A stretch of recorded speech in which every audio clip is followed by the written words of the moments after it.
In primetime news this evening, woman among 4 people in custody for multi-million-dollar robbery in Mandeville. Charged 2 men to face the court for a deadly firebomb attack in Gregory Park. And a chief witness from one Don trial tells all in TVJ exclusive.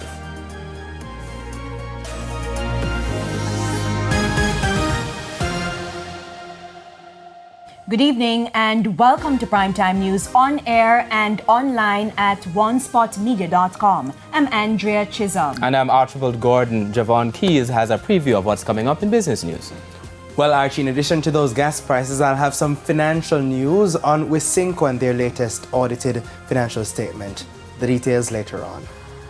Thank you, Keys. And we also have a preview of the sports package, and Jermaine Brown is here.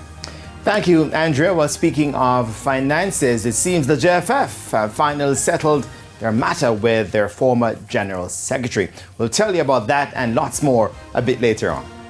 There's also sports commentary, E-Prime and weather in this newscast. But before the break, the feedback question. And this evening we're asking, what do you make of the proposed policy to allow Rastafarian males to wear their hair without covering in public high schools? You can share your comments online, facebook.com/television Jamaica, and tweet us at TVJ News Center.